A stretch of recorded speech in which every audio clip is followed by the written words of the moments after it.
Hello, all of you wonderful community partners in attendance this morning. Thank you so much for joining us, and I'm so excited to see a lot of new faces and some well-established community partners as well in attendance, hailing from statewide communities nonetheless. My name is Kim LeBlanc. As some of y'all know, I am the Production and Community Relations Specialist here at the Texas Film Commission, and I have the privilege of administrating the Texas Film Commission's Film Friendly Texas program, which is why everyone is here this morning.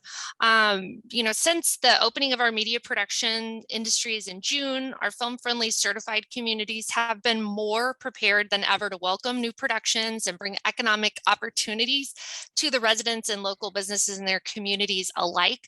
So whether you're taking the first step today towards completing your film-friendly certification by attending this workshop, whether you're a new film-friendly community partner that's in a community, you're stepping into a new role in a community that's already film-friendly certified, or whether you're a seasoned pro and partner just joining us for a refresher, we're really glad that you're here.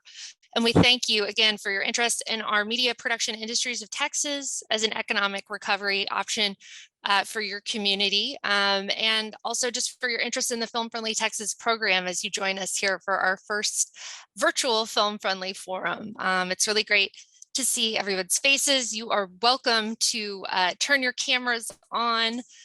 We want to make this as interactive as possible. And before we get started, I just want to make a few introductions to our team, our co-hosts behind the workshop. We'll go over a few housekeeping items and then we'll jump right in. First off, as I mentioned, I'm here representing the Texas Film Commission and our Film Friendly Texas program. I also have Stephen McCaig, who is serving as our technical director behind the scenes. So if you hear me cueing him, you'll know who I'm talking to. And then we have several other TFC staff members in attendance as well, including our director, Stephanie Whalen, Matt Miller, Lee Davis. So I know that some of them will probably jump in, Tarakana. Some of them may jump in as the workshop goes on as well. So you'll see lots of friendly faces here from the Texas Film Commission. I'm going to go ahead and move to my next slide here. We're so glad that you're here. If you could just take the opportunity to type your name and the Texas community you're representing in the chat window, and let us know what you hope to take away from this workshop. This will be really informative to us as we go through the workshop and make sure to hit some of the things that you are most wanting to gain from this experience. So let us know a little bit more about you. It's only fair. And also, if you've had any film or TV or commercial or digital media projects in your community, you can let us know some of the favorites that you've worked with in the chat window.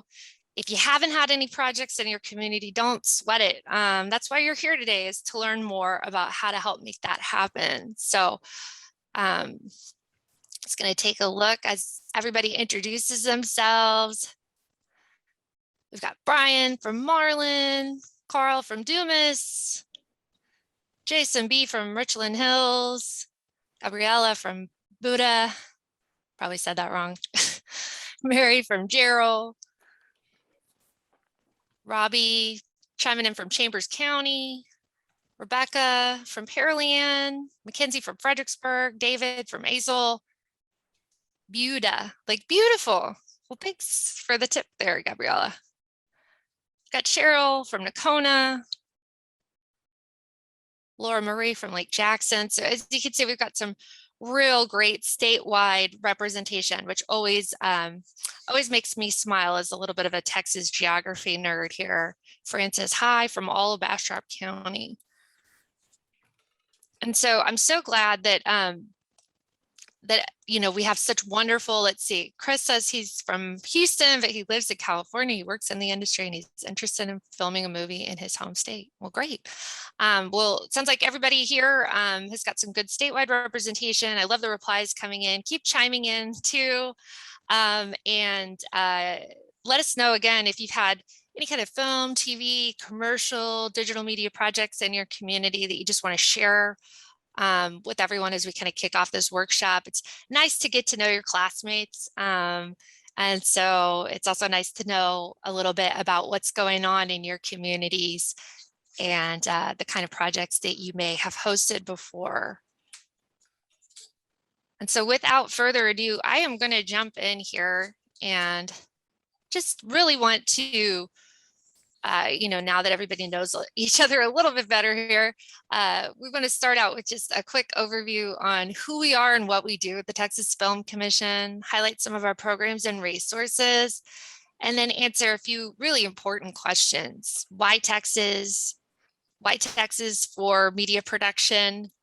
And then why film-friendly Texas, which is why I think, everyone is really here today to learn more about the program. Again, depending on the place that you and your community may be in the program, there's really something in this workshop for everyone. So get cozy, feel free to take breaks as you need them.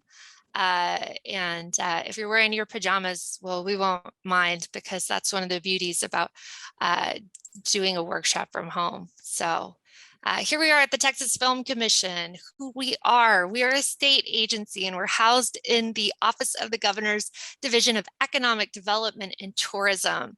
We were created in 1971 by Governor Preston Smith. And while we are Austin-based, we do serve all statewide communities and constituents of Texas. So as you can see, this is just a little picture of our staff. Not everybody's in it, but this gives you a good idea of our lean and mean team. And we won't say that we're one of the oldest film commissions, but we will say we're one of the most established.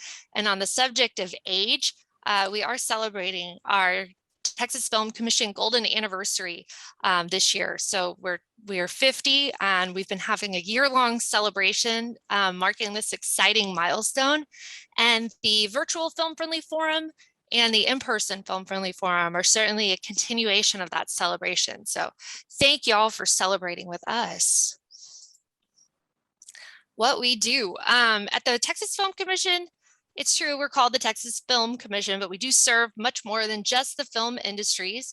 We also serve television and commercial production industries, digital media industries, including animation, visual effects, video games, extended reality, which we are going to be learning so much more about. If you're interested, the good news is that we have a digital media friendly workshop coming up during the virtual forum on this Thursday at 11 a.m. So we can really dive into that. But just know that we are the Texas Not Just Film Commission.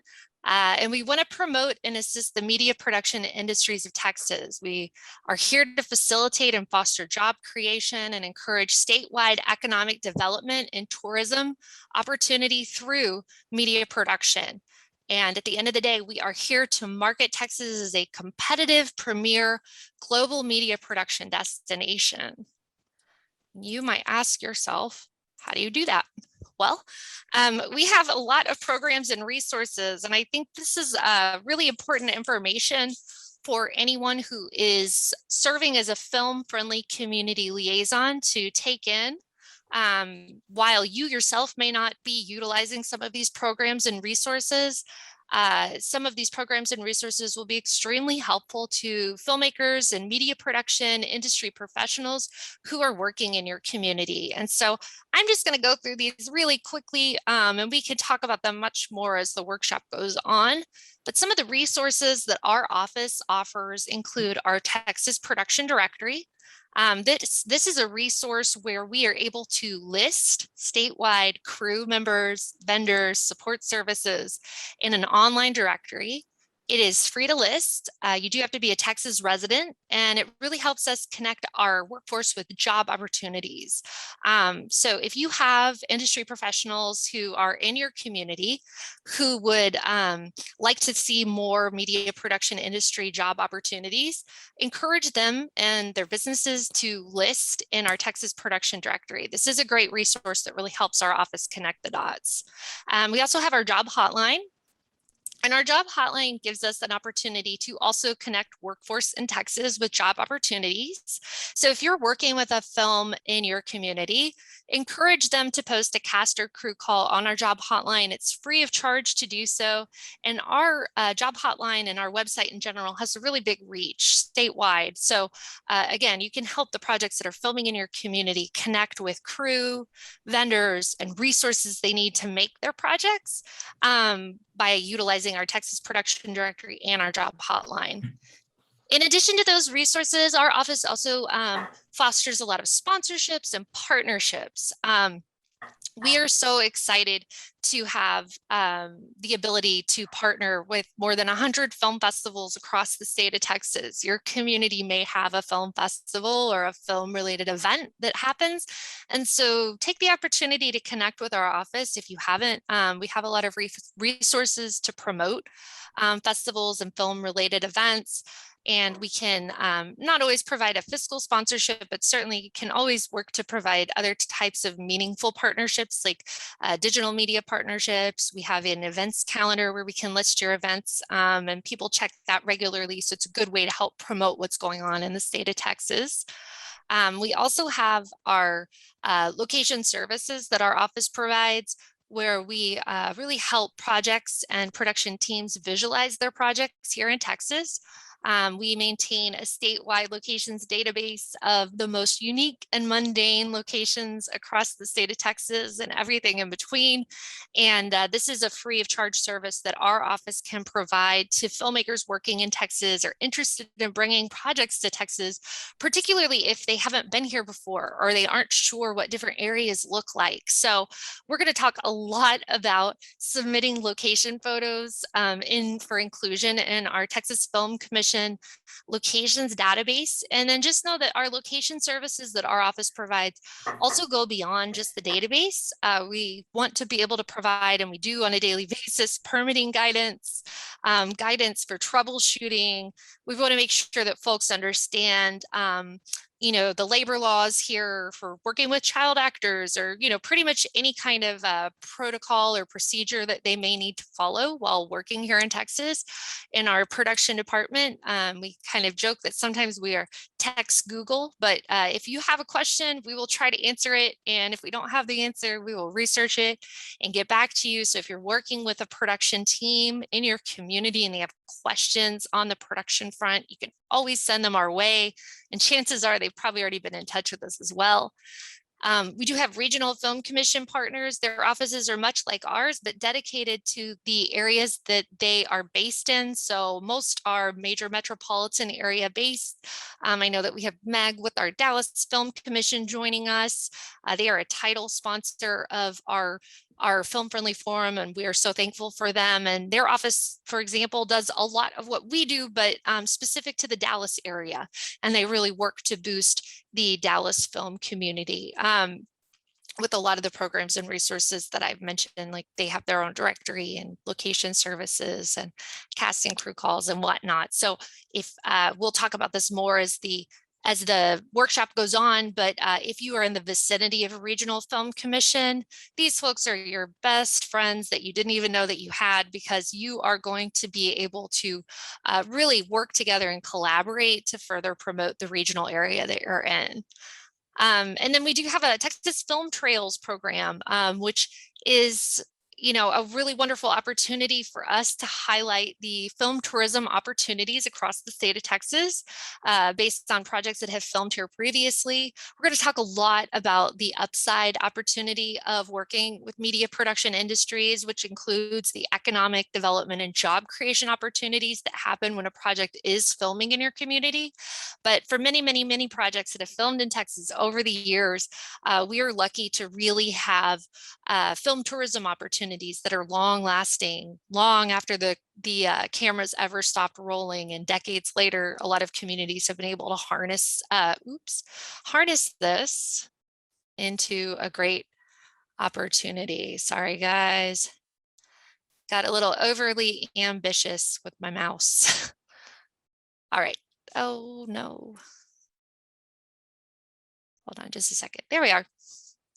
Moving on, the Film Friendly Texas program, that's what the bulk of this workshop is about. So I am just going to mention that as a program that we have, and you are going to learn a lot about it as the day goes on. We do offer internships.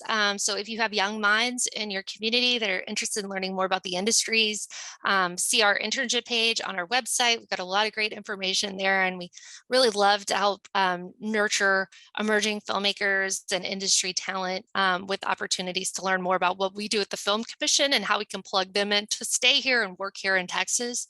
On that subject, we also have the opportunity to partner with a lot of organizations across the state on skills development and workforce training. This is something that's extremely important, particularly right now, because Texas is very busy and very full currently.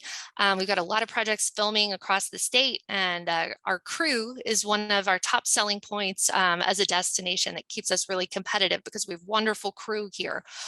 We definitely want to nurture talent. We want to keep folks who want to work in Texas able to work here in Texas. So look for offerings from our office on that front. And then we also work in partnership with a wonderful nonprofit organization called the Texas Moving Archive, the Moving Image Archive Program, or TAMI, as we just call it affectionately in the office. And this is an incredible organization that has really archived just a ton of footage of communities and events across the state of Texas. A lot of their footage is available online. And so you can take a look and see what kind of archival footage they may have of your community, and reach out to them to see how you may be able to utilize it. In addition, we also have the Media Production Development Zone program. This is a program that our office helps to facilitate, and it allows for our office to really boost anyone who's looking to make an investment in infrastructure here in Texas that's industry specific, and we'll talk about that more later. And then we also have the Texas Moving Image Industry Incentive Program. Again, a lot of acronyms, but TMIP, as we affectionately refer to it in our office. And this is an incentive program that's administered by our office, which we will talk more about on a later slide. Okay, so a couple of the questions that we want to answer. First off, why Texas? Why Texas is a destination for doing business just in general? I think a lot of y'all as community leaders and economic development and tourism professionals already understand the gospel that is doing business in Texas and why it is such an attractive place to not just do business, but also live. But here's just some Texas at a glance information that we like to share with everyone, because our office is in the Office of the Governor's Economic Development and Tourism Division. We are and still the #1 jobs creator in the nation here in Texas, with the 9th largest economy in the world. And the fact that we don't have personal or corporate income tax really is a big selling point for all industries, and ours specifically. We also have a great workforce, and just a ton of different reasons why Texas is a great place to do business in general. And so our industries, our media production industries, are no exception. But why Texas for TV, film, commercial production specifically? We do offer financial incentives. As mentioned, we administrate an incentive program that is competitive. Most territories around the world that are interested in media production business do have an incentive. And so in addition to our incentive program, filmmakers working in Texas are also eligible for sales tax exemptions on many of the goods and services that are used during production. And so that really makes us attractive and competitive. As I mentioned, we've got qualified cast and crew. Texas has a really deep base of cast and crew that is experienced across all industry sectors. And a big reason why we have that wonderful crew is because Texas has had media production going on for more than 100 years here in the state. And so that's really allowed us to develop a qualified crew base and a deep cast base. But also our crews are friendly, they work fast, they actually like each other. And so that really just makes for a pleasant experience for projects, especially that may be coming from elsewhere and aren't quite accustomed to that Texas hospitality and hustle. This kind of goes without saying, but we have great locations here in Texas, and they're extremely diverse, and a lot of territories around the world can't boast that. So whether it's beaches along the Gulf or, you know, the plains, the high plains in the Panhandle area, the forest stretches and mountains of West Texas, or the Pine Curtain, our major metro areas and our small towns. It all really goes to show um, a diverse look for the state of Texas, depending on which way you point the camera. And so that's an added value for anyone who's interested in bringing a project to Texas. And then we do have really established support services as well, whether it's prop rentals to housing. The infrastructure is in place to accommodate productions of every size, and that includes studio facilities and much more. And then, believe it or not, we do have an attractive climate. I know we're kind of coming out of the end of the summer here, so that might sound hard to believe, but we do have mild winters typically, minus last year, long stretches of clear skies, lots of days of sunshine here in Texas, more than almost anywhere in the US, and really like warm temperatures throughout the year that allow for people to work year round in a way that in some more northern territories they're just not able to. So those are just some of the reasons why we find that projects are really interested in coming to Texas. It's important for you to be familiar with those benefits as a film-friendly liaison when you're working with projects so that you can help them understand the values. I am going to give just a quick overview on the incentive program that's administered by our office. Again, this is just something you want to be familiar with. You want to know that it exists, and then you want to just feel free to send any filmmakers or media industry professionals you're working with our way so that we can answer the more detailed questions they may have about the incentive program that's administered by our office. A couple of important things to know about this program is that we only incentivize spending that is done in state, and then wages to Texas residents. So that really makes us different from a lot of other territories that may kind of have an across the board incentive where non-residents or their salaries are incentivized. That's not something we're interested in, because this is a program that is for Texans first and foremost. In order to qualify for the incentive, you have to film at least 60% of your production days in Texas. We really want the whole enchilada, but we'll take at least 60%. You do have to hire at least 70% of your paid cast and 70% of your paid crew as valid Texas residents, which is verified by our office. Again, the reason for this is because we really want projects that are coming to Texas or filming here in Texas to utilize our incredible cast and crew bases, and we are only incentivizing their spends to Texas residents. So that's a unique qualifier there. And we do have a minimum spend for film, TV, reality TV, visual effects for film and TV. That threshold of spending in Texas in order to qualify for the incentive is $250,000. And then for video games, commercials, visual effects for commercials, that's $100,000 in order to qualify for the incentive. So we'll talk about this a little bit more, but I just wanted to make sure that you have a little bit of an overview. And again, you know, this just provides qualifying productions the opportunity to receive a cash grant that's based on a percentage of the project's eligible Texas spend. And that Texas spend, again, includes wages to Texas residents and payments to Texas vendors. So this information is important to you as a film-friendly community partner, because we really want everyone to understand how to make the most of opportunities for local spending in your community when you're working with a project, particularly a project that may be going through the incentive program. And this is just a little bit of a capture on economic impact. So now you've seen a little bit of information, why Texas for film, TV, commercial production, a little bit about our incentive program. And then here's the why. This really shows the why and the how. You know, since the life of the program, the incentive program, we've seen $1.66 billion in in-state spending. We've created 157,000 plus jobs.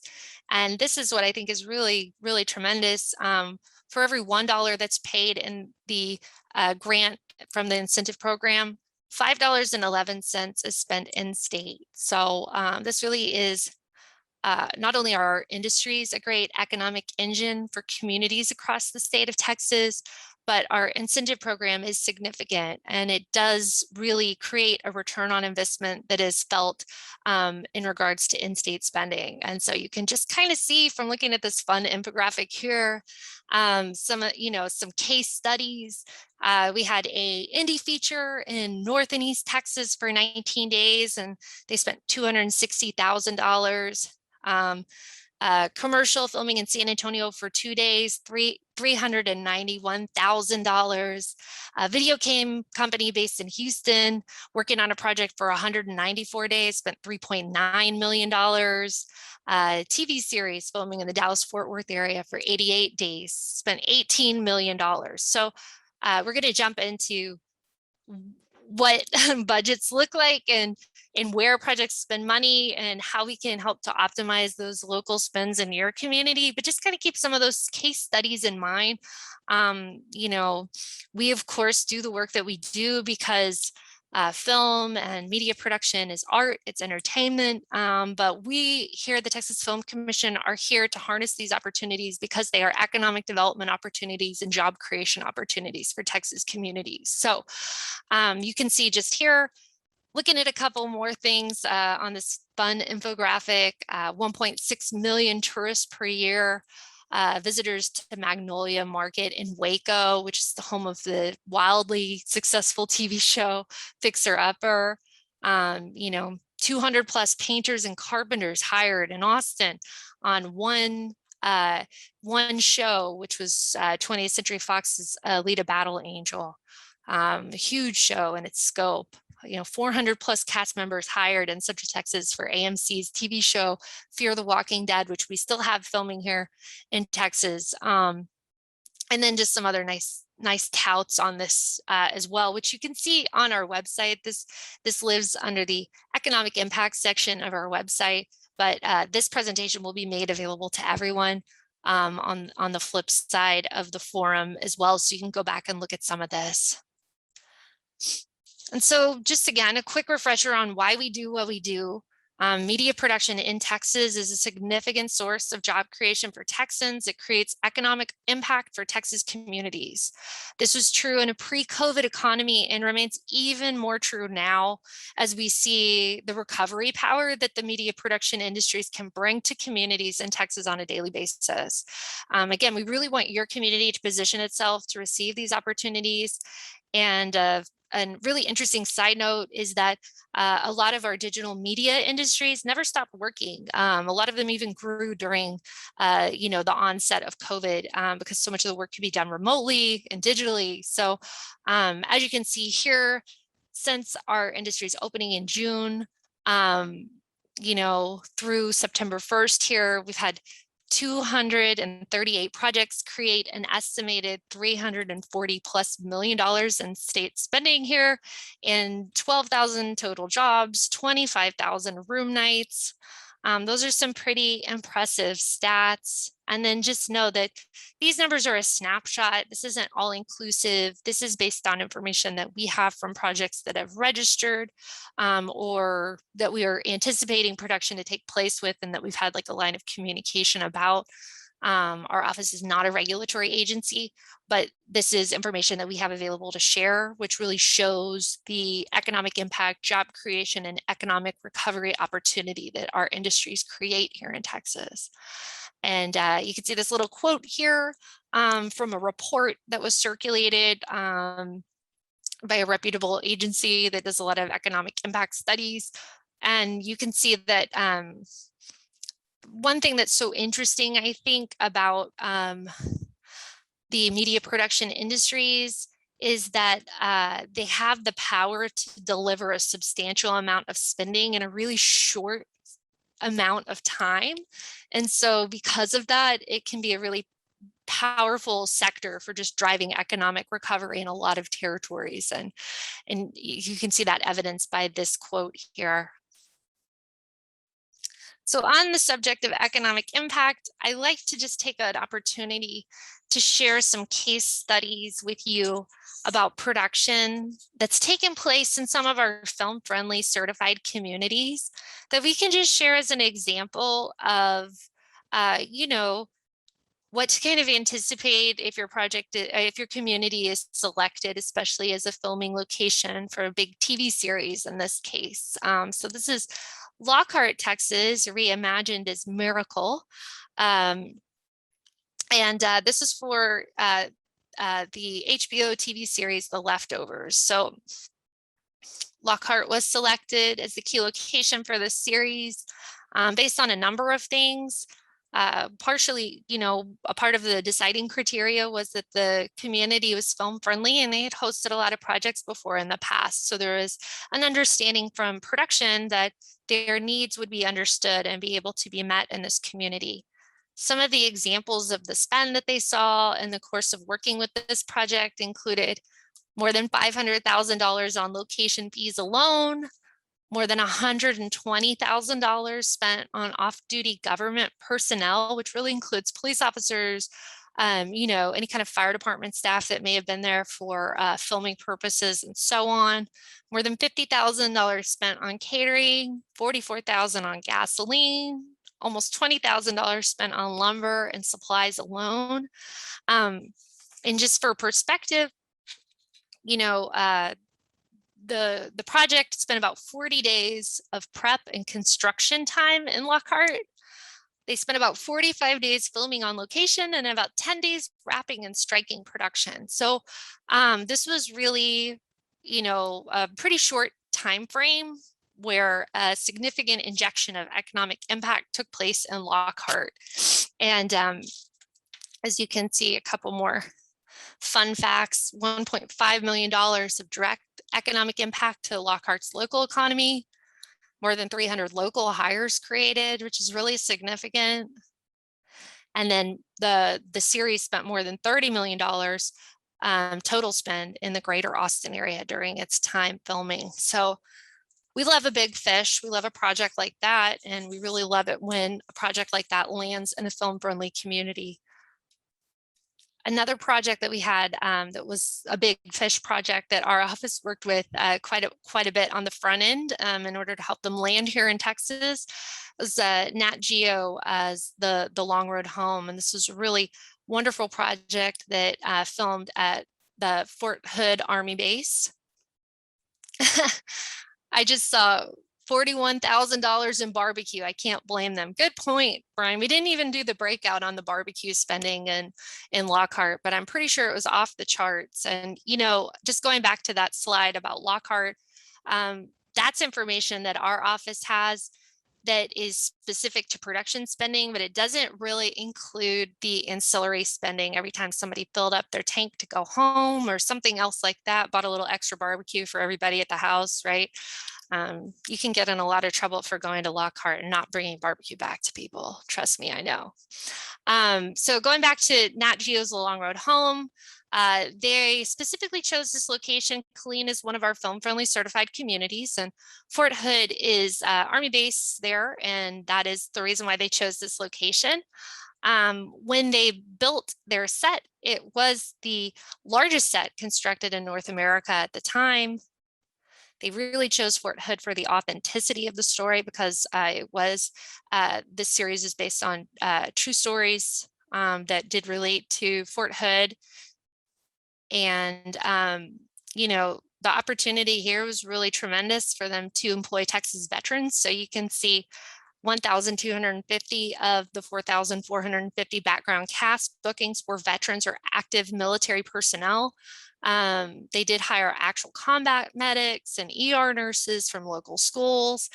And they also hired on a lot of the members of that company hired as military consultants, which is a pretty incredible opportunity. Again, over 12 acres of scenery was built to create Solder City, which if anybody's been to Killeen and Fort Hood, you know that it doesn't look like Solder City. So that really involved a lot of lumber. And on that note, they spent $3.2 million on construction, labor, and materials alone. So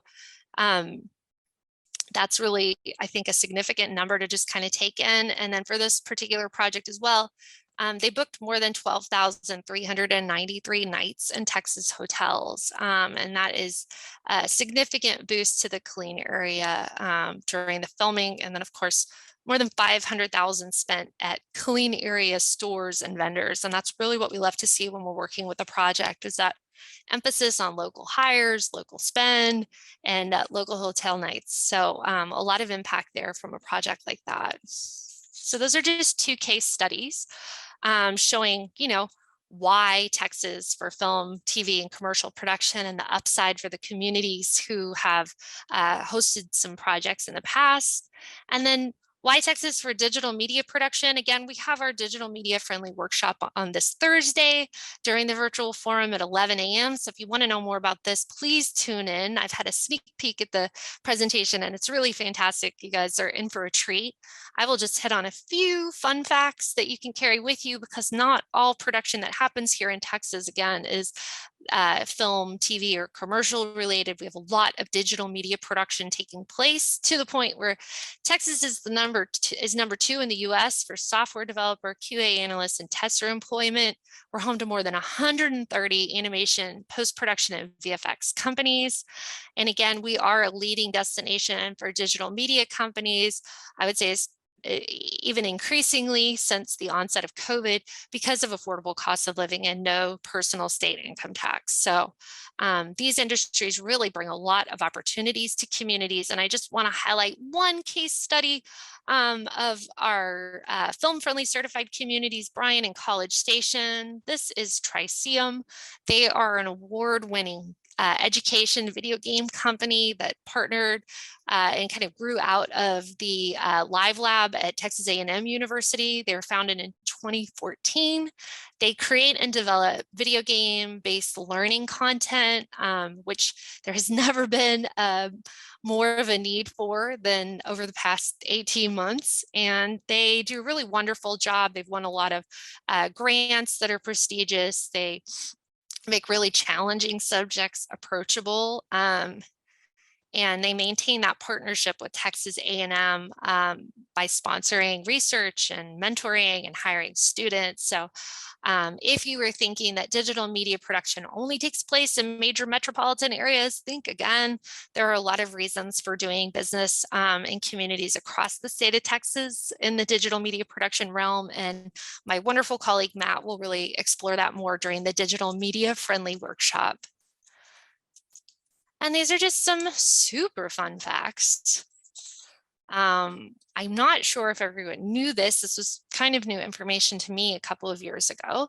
But the earliest non-Texas production company to operate in Texas was Star Film, established in 1910 in San Antonio, operated by Gaston Millier, who is the brother of pioneer French filmmaker Georges Méliès. So that's pretty incredible to know. His choice of Texas was based on its favorable climate, the variety of geography and history as early examples of outside interest in the state's unique qualities for attracting filming.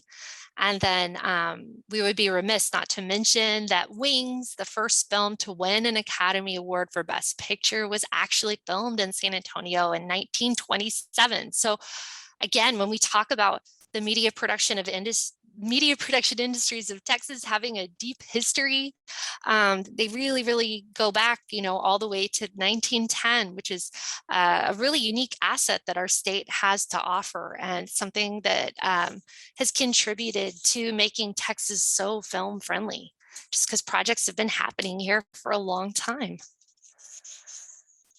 And so now we're going to focus on the Film Friendly Texas program. Now that you have an overview of who we are, what we do, and why we do it, this is going to be a point in the presentation where we shift to talk about the Film Friendly Texas program. I want to explain what the program is, what it provides to communities that go through the certification process, and then of course, what the certification process is, so that if anyone who is sitting in is looking to begin the certification process for your community, or perhaps you are somewhere in progress with your certification process, you'll be really clear on marching orders as far as what the requirements are and how to complete them. So here you'll see these are a couple of outtakes from our film-friendly certified community Gonzales, which hosted the AMC TV series The Sun. And yes, that is a picture of their mayor with one Pierce Brosnan standing right next to her. I think that made her a pretty big supporter of film friendly overnight, but needless to say, this project filmed all over Central Texas. And our office really helped to connect them with our film friendly community partner in Gonzales, who's fantastic. And the project was looking to recreate late 1800s Mexico in Central Texas. And as you can see here, they brought in a bunch of dirt, poured it all over the downtown roads, and did a little, just art direction to add a mural here or there and some posters and some signage. And before you know it, they really recreated an entire scene. I love these photos because this show in particular had a lot of community outreach.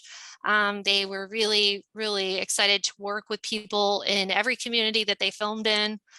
Here, Mr. Brosnan's also taking a photo with all of the officers who helped to facilitate the filming, because they did have to block off a couple of streets downtown. And then one photo that I didn't include, but is really just a wonderful kind of scene, is the locations team was happy to provide the junior high and also high school students with a behind the scenes tour and set visit, so they could see some of that movie magic in action in their own town. And that really brings me to an interesting point, is that, of course, there are economic development opportunities, there are job creation opportunities that accompany our industries, and then there are wonderful tourism opportunities as well. But to have a project film in your community is really a community development opportunity too. It can be really a boost of morale. It can be exciting, something just kind of out of the ordinary, and something that frankly people might remember for the rest of their lives is a really memorable kind of experience. So just a few things to think of as we transition into this part of the presentation, which focuses on the Film Friendly Texas program. What is the Film Friendly Texas program? You might be asking yourself. It is a program that is administered by our office here at the Texas Film Commission. It is a certification program that provides ongoing training and guidance to community partners across the state on how to accommodate on-location filming and how to market your community as a media production destination. So that is the meat and potatoes of it. And then just know that becoming a film friendly certified community, going through the certification process, it supplies certified communities with access to an elevated platform and a pipeline for leads on new business opportunities. It also provides productions with an increased sense of assurance that film friendly certified communities are industry savvy and knowledgeable and serious about attracting their business, which is really important. And again, on location filming activity is important to communities because it stimulates local economies by creating jobs for Texas-based cast and crew members and also residents locally. It also generates on-site spending to local goods and services to small businesses in Texas. And you can see here's just a banner. We have 161 communities and counting participating in the in the Film Friendly Texas certification program. And here's an outtake from an in-person workshop we held in San Antonio. So what are the Film Friendly Texas certification requirements? We ask that you attend a Film Friendly Texas workshop. So check, everybody who's here, congratulations, you have successfully met that first Film Friendly Texas certification requirement just by attending this workshop. The second requirement is that you in your community pass filming guidelines, and we'll really dive into that and why that's important. And then the third requirement that we have is that you submit digital photographs of potential filming locations in your community for inclusion in our Texas Film Commission location database. And that is so we can market your community as a media production destination. And here you can see this is kind of a full circle. This is us awarding and presenting the Film Friendly certification certificate to the city of Gonzales. And then within a year, they were hosting the Sun and taking some of those other photos that we started off with just a little bit earlier on another slide. I don't know if you can hear that sound effect or not. But basically, again, you know, the 3 certification requirements, and I'm just going to go over this one more time, because if you take anything away from this workshop, we really want you to understand what the certification requirements are: is attending a Film Friendly Texas workshop, passing your filming guidelines, and submitting digital photographs of potential filming locations. And just a couple more fun facts. Not sure if everyone knew this or not, but the Film Friendly Texas program was established in late 2007. And shortly after, Smithville, Texas became our first official Film Friendly certified community. And they remain a standout in the program and a wonderful resource to all of our film friendly communities. The Film Friendly program and the communities participating in it really range in size from Houston, population 2.362 million, to Lajitas, population 110, which is the best I could find, the most updated. But I know we have some West Texas folks joining us, so if I have over or underestimated that, please let me know. And just know that, you know, the Film Friendly Texas program is really all inclusive. It's here for communities of all sizes across the entire state, whether you've hosted a lot of productions in the past, or if you've never had a project and would just like to learn how to get there. That's really something that's unique about our program. This is here as a resource for any and all Texas communities. And then since 2007, the Film Friendly Texas program has grown to include 161 and counting statewide Film Friendly Texas certified communities. And if your community is not yet a part of the program, we really can't wait for your community to join the ranks too. So I love this side conversation going on about Hope Floats. I love Hope Floats too. It's one of my favorite Made in Texas movies. And Fran, who is attending on behalf of Bastrop County and a Smithville resident, can probably best answer all of your Hope Floats questions. But needless to say, that is the project that really put Smithville on the map in regards to film friendly. And since then, they've just hosted a ton of projects. It's really incredible. So I'm going to give everybody just a second here to settle in before we dive in with greater detail. Does anybody have any questions about what we've talked about so far? I'm happy to answer any questions. Or if you just want to keep talking about Hope Floats, I get it. It's a great film. Love that Harry Connick Jr. Sandra Bullock, Texas Treasure.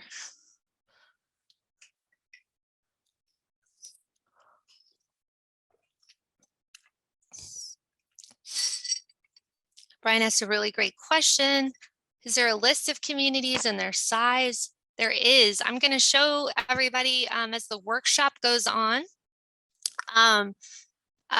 where your presence as a film friendly certified community lives on our website. And then that will show you, we've got an interactive map on the landing page of the Film Friendly Texas website, which really shows the statewide communities. It's also viewable in list form. And then as far as kind of getting a feel for everybody's size of their community, that's really the beauty of the program, is that it varies so much. And so we really treat all communities equally. Everybody has the same size star on our map. So I hope that helps to answer your question, Brian, and I'll run you through the website as the workshop goes on. Fran says, we could talk about Tree of Life with Brad Pitt and Jessica Chastain if you prefer, LOL. I think everybody always prefers, and those are some really wonderful projects that, of course, Smithville and Bastrop County has hosted over the years. But one thing I would just like to give a shout out to Smithville and Bastrop County about is that they really work with projects of all stripes and sizes the same. They're very generous in providing resources to indie films and to, commercials and still photo shoots and even student filmmakers who are just getting started. So you do, of course, want to put all of your resources towards those bigger projects that inquire about your community, but it's also really important to help projects that are a bit smaller or might be a little bit shorter too, because those really present great opportunities as well. And Fran says, from student projects to big budget movies, we treat them the same, and that is very true, and something great for anyone to keep in mind as you kind of set out on the film-friendly path. Okay, so let's talk about filming guidelines. So since there are 3 requirements for film-friendly certification, and you've already met one of them just by being here, the other 2 are filming guidelines and then location photos. So we'll start out with filming guidelines. We'll work our way to location photos. A quick show of hands. And this is particularly oriented towards the folks who are looking to get their communities film-friendly certified. Because all of our communities that already are certified will have filming guidelines in place, but does your community have filming guidelines in place? Do you know? If you don't know, that's okay. But I'd love for you to just let us know in the chat window if your community has filming guidelines in place. And again, if you don't know, that is a-okay. That's why you're here. You might also find that your community may have a film permit or a permit that's kind of similar that can be modified to meet the needs of a film permit. So you might have a permit in place, but not filming guidelines. So if you have a film permit or a permit application in place, let us know in the chat window.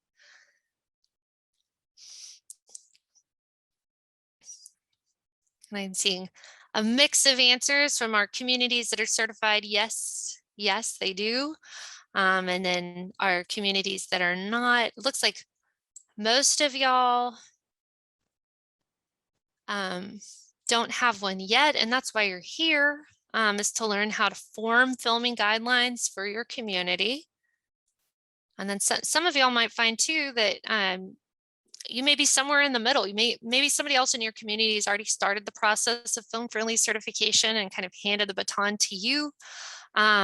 So maybe you have filming guidelines, but you haven't submitted your photos. Wherever you are in the process, I'm always happy to help clarify that if you want to reach out to me directly and just understand a little bit better, does the Texas Film Commission have some filming guidelines on file for us?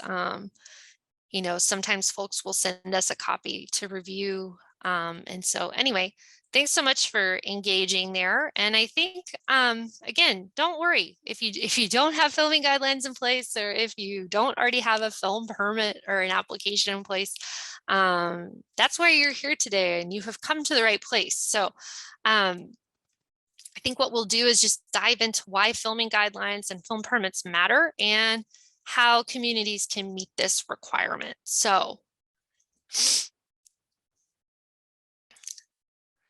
I'm delighted to see that so many folks are just kind of in different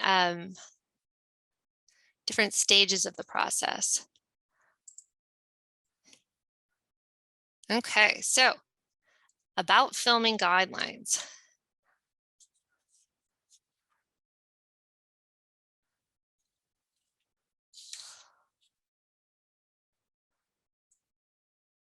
And I am going to go through this part of the workshop, and I am going to do my best to make this information relevant to anyone who's attending on behalf of a community, and then also anybody who may be attending on behalf of a county that's looking to complete county-wide certification.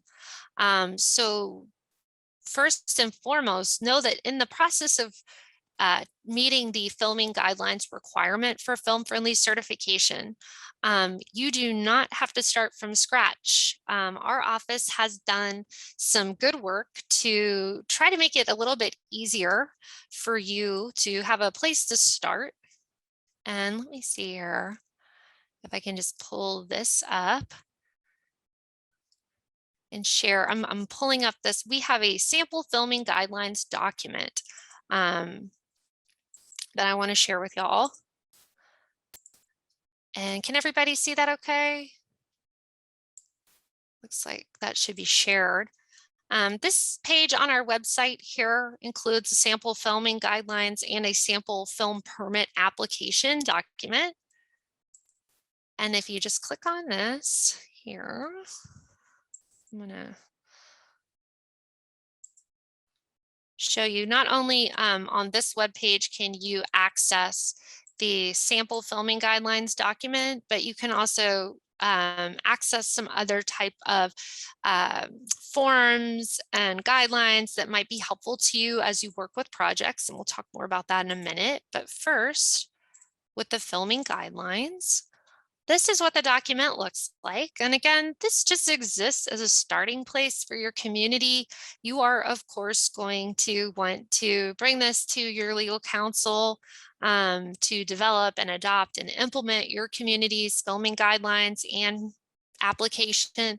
It needs to meet the unique needs of your community. And we know not all communities are created the same. So everybody's going to have slightly different needs. But again, this just gives you a good template to start with. We have some communities that will go through the film-friendly certification process and use this kind of verbatim, and wherever it says any town, they will just put their community name in, and that's great.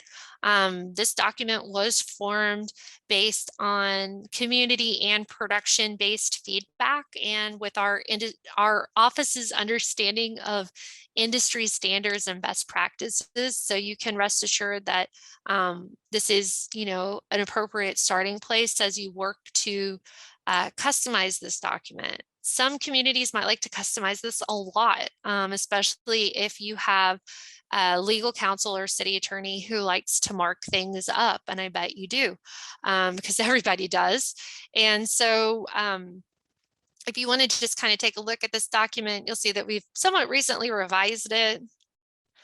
And the reason we want your community to have filming guidelines in place is because it really helps to protect municipal assets or county assets when the production process is taking place.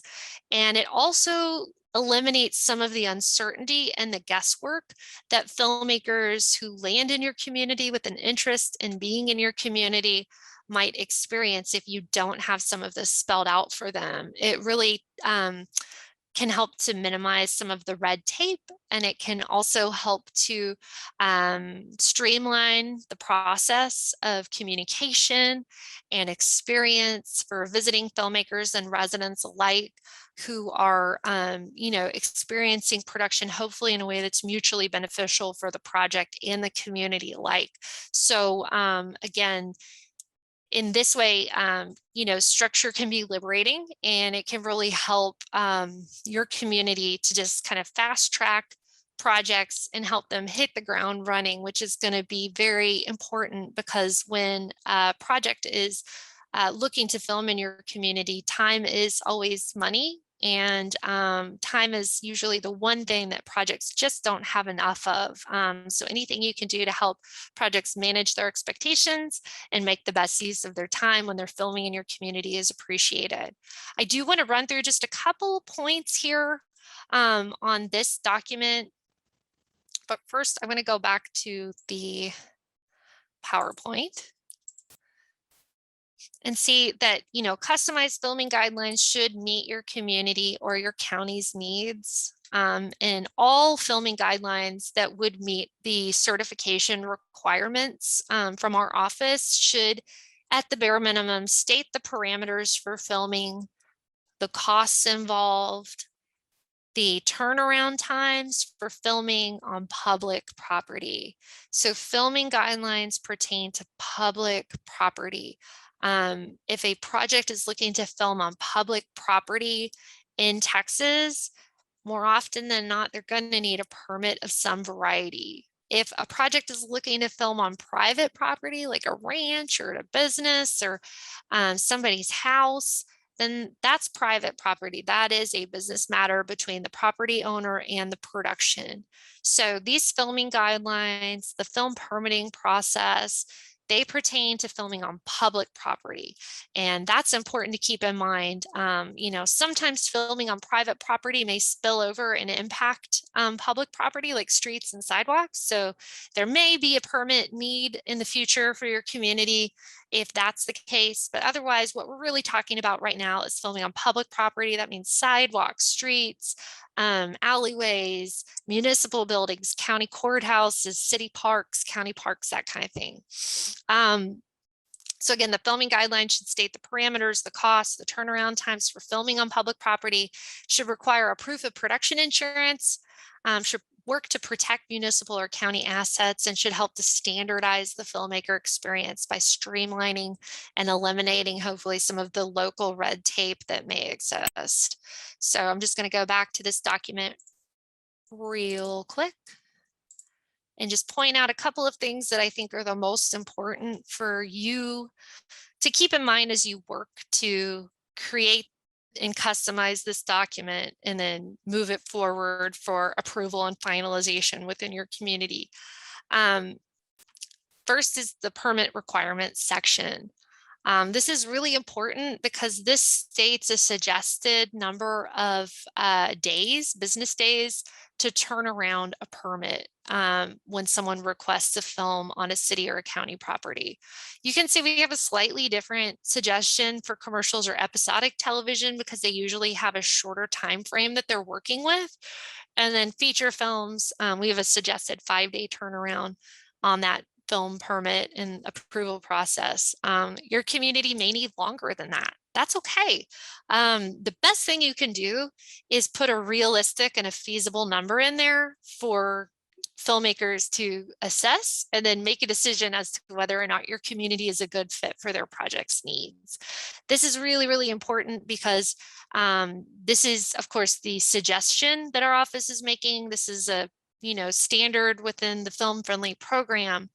But the best thing you can do is just be straightforward about what your community can and can't facilitate and how long that it would really realistically take to turn something around. That really helps filmmakers manage their expectations and make their decisions accordingly. You'll see some communities in our Film Friendly Texas program do have an application fee. That's a processing fee, which should accompany each application for filming in your community. Usually that's pretty nominal because we do want to be film friendly. But at the same time, you want to make sure that your community isn't going into the red facilitating film requests. So just kind of take a look at that and then know that that's just the application fee. Location fee is really more of an inconvenience fee or a fee that's utilized to recoup any costs that are expended by the city in the process of hosting a project on public property. And you'll see here something that's really just important to keep in mind is that any project that's worth its salt that you're working with, they have a locations budget for the most part. They will anticipate paying an application fee or a location fee for use of city property and resources. That definitely includes the use of city equipment and personnel, particularly like off-duty officers. And you do really want to encourage people to utilize off-duty officers so that your on-duty officers are not being pulled away from important activity, and that can create a safety concern. But the applicant, the filmmaker, should be paying for these types of costs. Usually the information that's here is pretty standard. But if you have questions about that, off-duty police officers and firefighters are paid by the production company, usually at a rate that is more than their hourly rate that they would receive working normal hours. And you can kind of see here is just a suggested fee kind of structure for use of city property, but you and your community are welcome to structure this in the way that makes the most sense for your community and its own unique needs. You can also see that if a production is wishing to use vehicles or types of city equipment, that this helps to spell some of that out as well, including hours of filming, notification of neighbors, which is really important, especially if somebody's filming on your main street or your downtown square and their filming is going to impact business to neighboring businesses. And then I just want to touch on this and then move on a little bit, but production insurance is an industry standard. And again, any project that is worth its salt, that wants to be a good partner to your community, is going to have a production insurance policy in place. Every production insurance policy varies a little bit, but these are our suggested minimum requirements that can help you to make sure that your community is hosting projects that will be able to cover damage to public property in case something goes sideways. It's just really important for you to understand that when you're hosting a project in your community, if something does go sideways, that the onus is on the production company if they are filming on public property and have expressed their certificate of insurance to you. And so you can just see here, that's what our suggested filming guidelines look like. You can make yours a little bit different, of course, to meet the needs of your community. And then here is just a sample application that we have that you're welcome to customize. As we all know, it's really important to track data. It's really the million-dollar question always. And I know that you will, of course, want to be able to, at the very least, have a little bit of a capture on the projects that you help to facilitate in your communities. So just keep in mind, this is the basic information that you would want to capture from a project, including the title, the type of the project, its proposed filming locations. You really want to be specific and get the dates for the prep, the filming, and the wrap. Not just the dates that they plan to film. I heard from one of our film friendly community partners that a big TV series that's filming in North Texas right now filmed in their community for 3 days, but they had about 30 days of prep. So just make sure you understand the full scope of their request and get that in writing. You definitely want a primary contact who you're going to be liaising with as you help to facilitate the filming in your community. Sometimes that might be a location manager on a bigger project. Sometimes on a smaller or indie project, it may be a producer or someone else. You want their contact info, the name of the company, that kind of information. And then this is all really important information here. You'll see we do have this opportunity to drive projects to our office. Basically, has this project already been in touch with the Texas Film Commission? And if so, who is the contact? This is just a way for us to have an opportunity to touch base with projects and answer any questions they might have about filming in Texas. Just send a project our way, my way, if they haven't already reached out to our office, but a lot of the time they have. And then there is an opportunity on our website too to register your project. That's how we got that data capture that I shared with you earlier about the economic impact since June. So I will show you where that lives on our website in a little bit. And again, this is just more information. It's really important to know how many people are going to be involved with this project, including cast and crew. What are the public areas with public access that are going to be restricted during production? What kind of alterations does the project plan to make to the public property so that you can decide whether or not that's feasible? And then, aside from just filming, projects will, of course, also have needs to be fed, and extras need to be held at a location that's not the filming location very often. And so they may need your help and assistance in finding those type of ancillary locations. You may wish to ask them to include a map and other things like that. And then you're just having them acknowledge that they have read the filming guidelines so that they are signing off to the rules of engagement for filming in your community. And so you may ask yourself, okay, I've put together filming guidelines. I have, a pretty good idea of what we should be requiring for our community. What now? Feel free to reach out to me here at the Texas Film Commission for feedback. I can take a really quick look and give you an idea as to whether or not they're in line with the Film Friendly Texas programs, suggestions. And then you're going to want to get your filming guidelines approved by your city council or your county commissioner's court, and then send a copy to us at the Texas Film Commission once they are finalized and approved. And you can send us the ordinance. You can send us any kind of language that you want, but what we really want to see is that filming guidelines document, so that we know that they were approved and we can keep them on file in case a filmmaker should ask us any questions.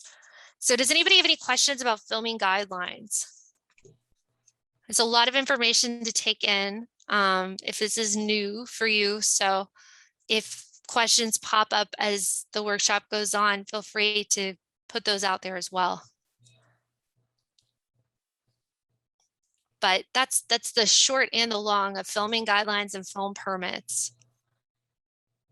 Any questions? Or we will move on to location photos, which is a little more fun / less dry. All right, moving on. Just for the moment at least, if anything pops up, like I said, just let us know. So let's talk about location photos. Switching gears, does your community have locations photos in our Texas Film Commission database? Do you know? If you don't, that's okay. That's why you're here. A lot of communities actually, we do have photo coverage of your community in our locations database, even if you haven't gone through the certification process. So one thing that you can do is just reach out to me and I can send you whatever it is that we have on file so that you have a good idea of the arsenal of photos that we have on file and what might need to be updated or what you might like to highlight instead of what we have. Okay, I see Mary has a question about filming guidelines. Is there a conflict with one of the guidelines for your community, but you meet their criteria by and large? Great question. So Mary's basically asking if there is a conflict with one of the guidelines, but I'm assuming like that the project is able to meet the criteria by and large. Is there some flexibility? I didn't really get into this too much, but one thing that you'll see when you look in that filming guidelines document is there's a lot of language about a city manager, and that could be changed to reflect the reality of your community. If you have a city administrator, you could insert your own job title there to basically allow for sign off if you feel like a project meets the criteria by and large, but maybe not to a T. Does that help to answer your question, Mary? Okay, good. Yeah, flexibility is the name of the game when it comes to working with film projects for sure. And we want your community to have guidelines in place, but we don't want it to be a hindrance to your ability to maneuver with some flexibility if you feel like it's still a good opportunity. The one thing I would say is don't ever waive production through if they don't have production insurance. It's just a bad idea for everyone involved, for the filmmakers and for the community. So that might be the one place where you want to stick to your guns, but otherwise I think there's a lot of intent for flexibility in those sample guideline documents for sure. Okay, so I'm going to go back to locations, location photos. It doesn't seem like maybe folks know if you have location photos in our Texas Film Commission database or not, and that's okay. If your community is certified, you do have location photos in our database because that's one of the requirements. But if your community is not, that just means that we might have photos on file, and so I'm happy to send you a link of what we have on file. And again, we can talk about updating and customizing those. I'd like to just take a moment to pause and ask, what are some of the potential filming locations in your community that come to mind? What do you think in your thinking about your own community might make for a great opportunity to highlight as filming locations. And please use the chat window to just type in some of your ideas for filming locations, because I want to see them. The Brazos River, great choice. Great Texas River. Brian says the Falls Hotel. Absolutely, we love historic buildings. Filmmakers are always looking to see a wide range of locations. I see a state park from Dara in Port Arthur. Yes, anything seaside or unique to your community. A&M, Kyle Field, absolutely. Rock quarries, Mary, yes, we get a lot of requests for projects that want to film in the desert, but like 1 hour outside of Austin. So rock quarries it is. Brian says an abandoned VA hospital, absolutely. We get a lot of requests for hospitals and institutional kind of locations. And if a location is abandoned, that makes it even easier to access for projects. Mid-century downtown, absolutely. We work with a lot of period pieces. Oak tree forest, rundown gas station. Yes, Fran, we get a lot of requests for those. Every movie has a car breaking down on the side of the road, it seems. Oh my gosh, you guys are really covering some great locations here. Wide open roadways, wide open plains in West Texas. Yes, our wide open spaces are really one of our biggest draws. Baseball and sports fields. Okay, y'all get it. Good. Here's the good news. Anything can be a potential filming location. So keep those creative hats on and keep brainstorming as we run through this part of the presentation and workshop, because I am excited to continue to hear more about your ideas of some of the filming locations in your community that come to mind. So what is the location photo submission requirement? We want to make this as easy as possible for you to remember. You need to submit digital location photos of 5 or more potential filming locations in your community or your county. So this is a nifty graphic, the number 5. And you'll see this, even just in these photos here, there's kind of a wide range of location types. And that's really important. And we'll talk about that why in just a minute.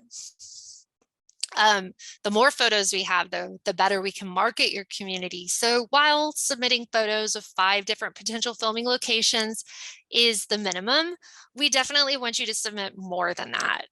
The more the merrier, the more we can market your community. And so help us help you, because anything can be a filming location. We never really know what a project is going to be looking for location wise until we're working with that project.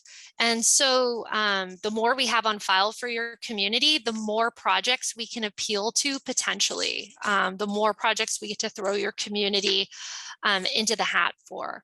I'm seeing some really good questions. So Laura Marie asks, can we send drone shots? Yes and no. So our locations database is a database for still photos, and looking at still photos is still an industry standard for location managers specifically. We don't have the ability to store video, especially for all of our communities or locations. However, if you want to send some drone shots that you have, if they're hosted on a website, externally, we can link to that and then share that with filmmakers as we work with them. But that's not going to count as a part of your location photo submissions, because we need still photos for inclusion in our locations database, which we're going to talk about more over the next couple of slides, but it's an excellent question. As far as a file format goes, I'm going to show you how to submit your photos on our website, and you'll see a little bit more information about that. And then we do want high resolution digital photos. So the good news is you can take a high resolution digital photo on your iPhone and submit it to us in a way that only a few years ago you would have had to use like a real camera, you know, and maybe you didn't have access to that kind of equipment. So if you have a smartphone, that's great. Lots of great questions here. Edited or raw? We do really want a raw photo because that shows the filmmakers the kind of unfiltered reality of what the location looks like and maybe some of the surroundings as well. And then if something is edited, it might, you know, if it has a filter, it's Technicolor or whatever, it might just be a little misleading to them. Android is fine. Yeah, high resolution digital photos. So I said iPhone, but a smartphone, that works. And then Stacy asks, is it beneficial to have daytime and night shots? We really prefer daytime photos just because you can see the most detail of the location during the daytime and with full light. So another question that we get sometimes is, do you want to see locations during different times of the year? We don't have to really, because the locations database isn't meant to showcase weather or climate so much as it's meant to just show the structure and the location itself, but we do want to see interior and exterior of any locations that may have an interior. So really think about it when you're taking and submitting your photos of providing a little bit of a tour for the filmmaker, you know, starting on the outside of the building, going in, maybe taking one photo per room if that's applicable for the structure. You know, it's helpful for them to be able to see what the inside and the outside looks like because we don't know if they're going to be looking for interiors or exteriors or both sometimes. Great questions, you guys. I am super duper impressed. Okay, we're going to keep talking about location photos, so keep bringing those questions. Here are just a couple of examples of different locations. And as you can see, we really do want a wide range of location types here. So you'll see we've got a barber shop, a hospital, a Victorian mansion, iconic downtown. Of course, we would be remiss not to include a photo of Green Hall, oldest dance hall in Texas. And then some really striking geography. I think a lot of the time when people think of Texas, they think about West Texas looks. And then, you know, of course, residential locations are always attractive. I would go ahead and say that like one of the most important things that you can do as a Film Friendly certified community is to identify and catalog potential filming locations in your community. And locations are typically a top deciding factor in bringing a production to your area. So in assessing the potential locations that a production might consider, you will want to think about the visual appeal, how close of a match is the location to the script requirements when you're, you know, working with a project. When you're taking photos, we want you to take and submit photos that you have the ability to kind of serve as a liaison on behalf of. So that would include public properties if you're employed with the city, you know, or just making sure that you have the approvals from the property owners or managers to be taking the photos and submitting them to us. The last thing we want to do is promote locations in your community when the property owner or manager doesn't know that we're doing that, and then has filmmakers reach out and is completely confused about how anybody knew about their location in the first place. We want to make sure that once you are in the process of kind of assessing, taking, submitting your location photos, that you're working with people too who are going to be film friendly in the community, and that the owners are at least a little bit enthusiastic about hosting production.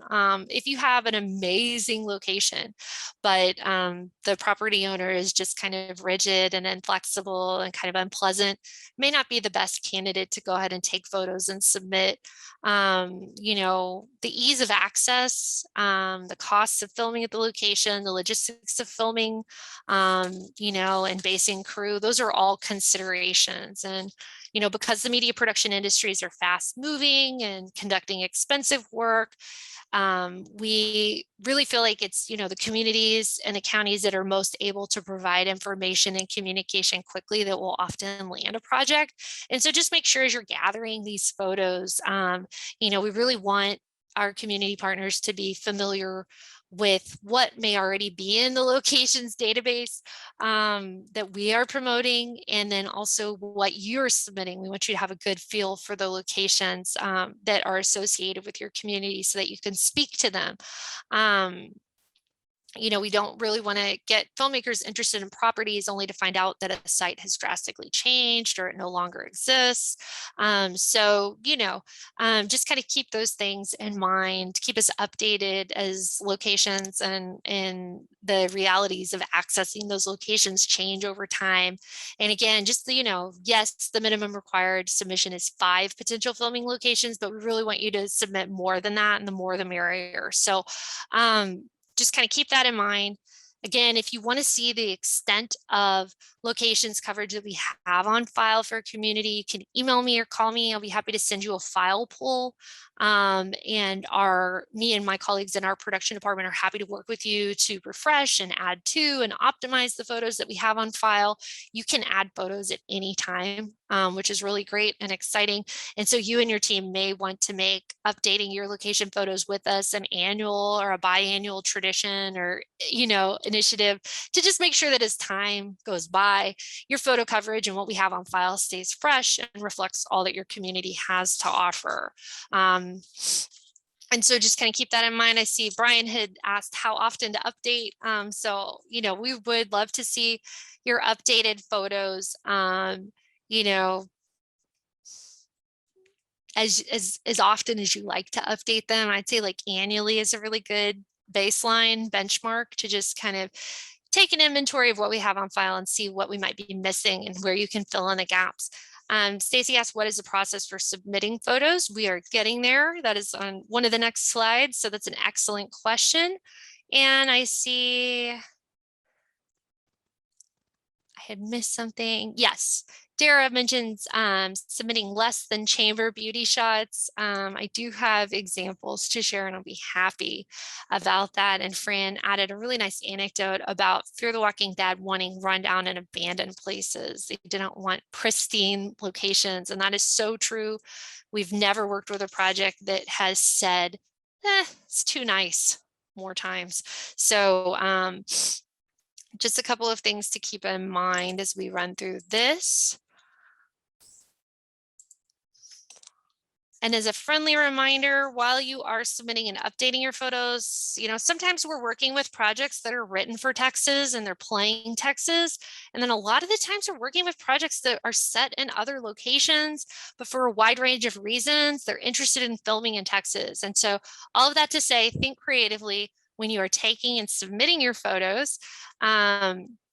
Because as you can see from this map and from your own working knowledge of Texas, Texas is really a whole other country. That I think that tourism campaign speaks to the different kinds of locales that Texas has played for over the years. And so here you can just see on this fun little map, Texas has passed for a wide range of locations, including Morocco, Arizona, Africa, Nevada, Iraq, Washington, D.C., Georgia, Manhattan, and my personal favorite, Mars. That would be Terlingua. We're looking at you.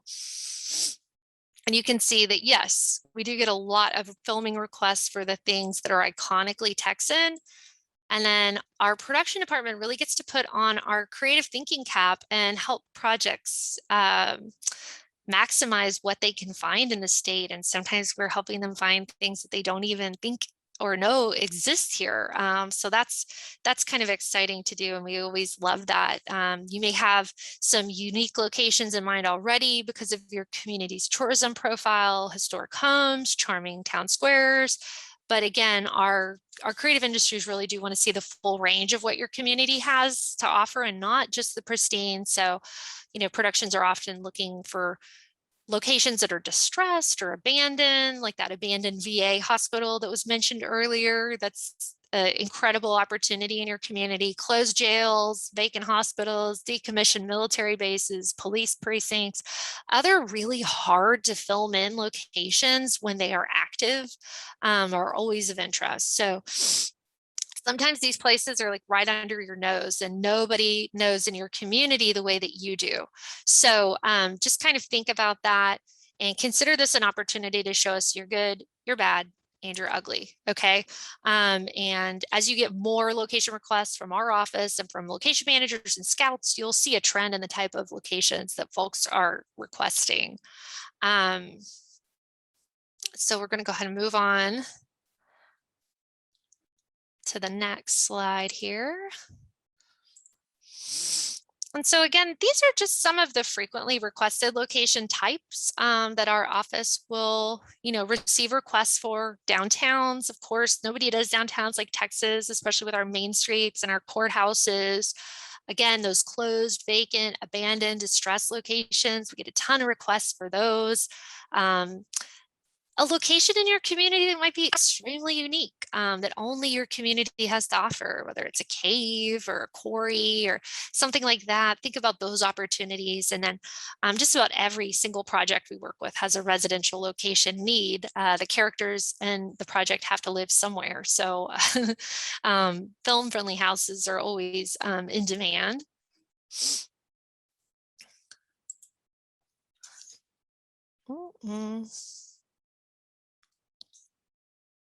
And then here you can see just a couple of other examples. Industrial locations are always, in high demand and kind of hard to come by due to the more secure, sensitive nature of these locations. So if you have one that's decommissioned or, friendly, we want to know about that. We really want to know about your small businesses, no matter where you go. A Walmart or a Home Depot or an Applebee's is an Applebee's, and that's not terribly exciting to show our filmmakers. And then also a lot of the time those corporate locations will have really rigorous terms of use, or they'll be very difficult to even get somebody on the phone to find out whether or not you can access. So we really want to focus our locations database on small businesses, the businesses that are the bread and potatoes and bread and butter, meat and potatoes of your community. And, this really helps us to drive business and put a little bit of extra money in the pockets of your small business owners as well, which is where our heart is here in the Economic Development and Tourism Division.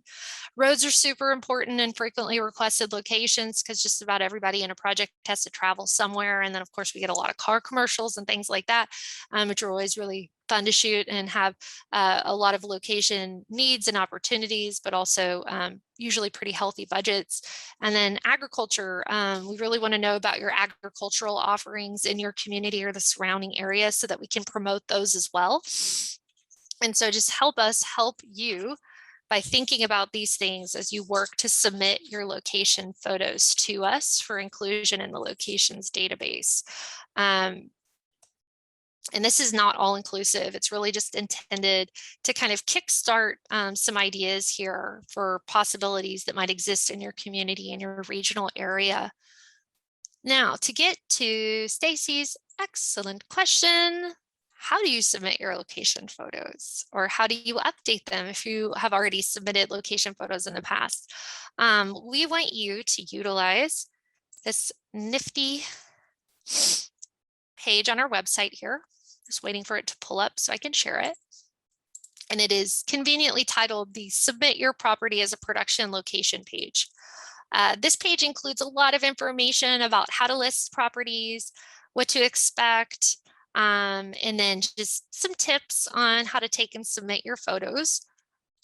You will want to, for each location that you will be submitting photos of, click this button here. And this will take you to the Submit Your Property for Film application. And again, we just want to emphasize that in the process of submitting these locations, any locations that are submitted to us should be film friendly, meaning that the property owners are aware that the property is being submitted, that they are willing to consider filming on their property on a case-by-case basis. It doesn't mean that they have to accept every request that comes their way. We know that property owners may not care for certain genres or budget levels. They may not want interior filming, or they may have other stipulations, and that's fine. We encourage you, the property owners, to include this information on any kind of conditions when you submit the photos. And then we of course hope that you are, as a liaison of public properties, submitting the public properties in your community that will be made accessible through the filming guidelines and film permitting process. And so basically, once you have your photos gathered and the locations that you would like to submit, and you have the approvals from the property owners or managers to do so, or you want to encourage them to do this directly, that's fine as well. You'll go ahead and include the location name, the address, some description information. And then this is what I was talking about with usage restriction. You want to go ahead and fill this out. If you yourself are serving as the contact, that's great. We really like to see that from our film friendly community partners, because that gives you an opportunity to touch the project as it comes in. And then you can upload the photos here just by adding files, and then press upload and submit location. We get an email, we will check it and optimize it on our end just to make sure everything looks tickety-boo. And then we will have an opportunity to notify you that you met your photo submission requirements and that those photos have been added to our locations database. So I'm going to go back to the PowerPoint here. Again, we want you to submit one application form per property and upload the location photos. And then once approved, your photos will be added to our TFC locations database. And I am just going to add this link in our chat so that everybody can see it. There it is. That's it. And again, show us the good, the bad, and the ugly. Which can be subjective. Now, I've talked a lot about submitting your location photos, the process that you are utilizing to do that directly as someone who's going through the film friendly certification process on behalf of your community. Please know that you can also use social media and local press to reach community businesses and the general public in your community. You could create a challenge or a competition, which our wonderful colleagues in Hays County did with much success, just getting local businesses and residents excited about submitting their locations to us for inclusion in the locations database. And then be sure to collaborate with your regional film commission partners in your area as well. They have locations databases. And so go ahead and, if you're in the vicinity of the Dallas Film Commission, make sure that they know first off who you are and that you're going through the film friendly process, and that you are going to submit some locations, share what you have with them.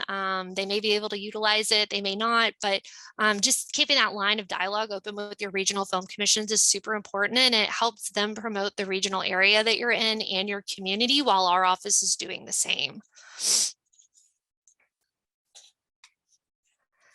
And so I'm going to just talk about a couple of things really quickly. Once you've gone through this training here that is provided by our office, this is really just the 101 course. So, stay tuned for more offerings, of course, throughout the virtual forum, and then our in-person forum in May, which will help you to expand on the information that we've shared here. We do want you to feel empowered in facilitating filming requests in your communities. And so here's just some of the basic information you should expect yourself and your team of community partners to be able to do, helping projects assess feasible locations, referring to them to local businesses to meet their production related needs, making introductions to local officials, helping to facilitate town hall meetings, especially, if there's a lot of pyrotechnics or the project has a big footprint on your community and you need to bring everybody to the table to kind of understand what the project might need in order to film successfully. Helping projects just track their film permits, like where is the permit in the process of being signed off, because very often you yourself may not be the person at the city who's doing the permitting, but you may be working with them to help provide communication. And then this is really the core, is just making yourself available and being able to help resolve local production issues as they pop up. That's what we hope every film friendly community liaison is able to do and excited to do as you work with projects in your community. And then just be flexible if you can, and be responsive as you are able to be as a local resource to production, and help them see all that your wonderful community has to offer. I will, on occasion, send out locations calls. This is usually when we have received contact from a project and we don't quite have what they're looking for in our locations database, and so we need to brainstorm. The first place we'll turn is our Elevated platform and our lead for new business opportunities, which is our Film Friendly Texas community partners. Just a couple of things to keep in mind. I'll send out an email, let you know what the project is looking for location-wise. The best way to be competitive when you receive one of these is to reply quickly. Only submit properties that have approval from the owner if it's like a home.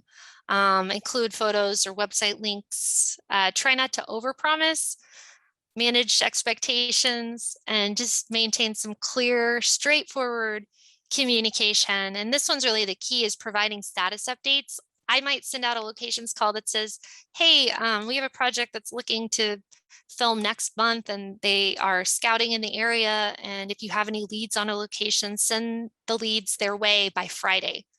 You may not be able to turn that around by Friday, but just by communicating to me and the location manager, whoever it is on the project, that you're interested and you have some properties that might be a good fit, providing that kind of status update can help. So just kind of keep that in mind as we send those out. This is our Film Friendly Texas webpage. It's filmfriendlytexas.com. We have a statewide interactive map, and this gives us an opportunity to really highlight our Film Friendly Texas communities. I do want to just show you a tiny bit about this, but I also know that we have to keep moving. Thanks, Stephen. He just dropped the website in there. And so you can see here, as I share this, hopefully. This is our landing page for the Film Friendly program. Filmmakers, legislators, anybody browsing our website has the opportunity to take a look more closely at our arsenal of film-friendly communities. You can see on a map here, this is the Dallas-Fort Worth area. This is the kind of profile that we create for your community. It includes your name, your contact information, a partial filmography so that filmmakers know what has filmed in your community before. And then we have the ability to show some of the filming locations that your community may have submitted. And these are some really nice filming locations here and some nice photos. So when you are submitting your location photos, this is how they show up for folks who are taking a look at our website. And then we, of course, will have more in our internal locations database that maybe like more sensitive locations like houses and hospitals and things like that.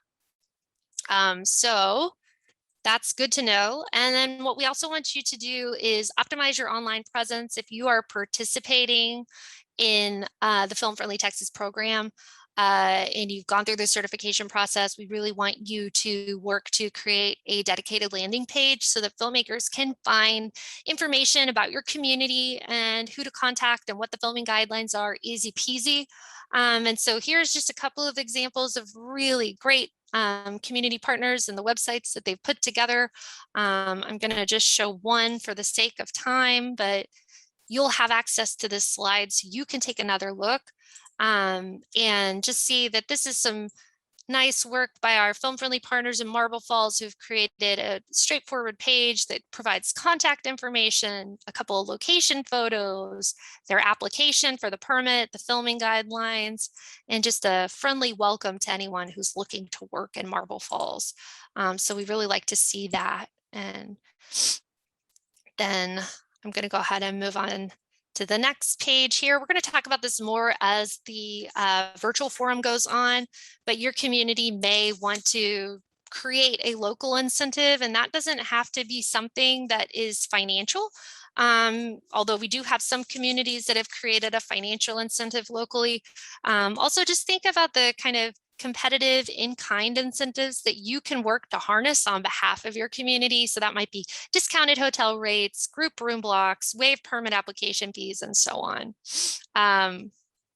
And so just kind of think about that. These are all things that really help to attract projects to your community. And Cheryl had asked how she changes the contact information on her Film Friendly Texas profile.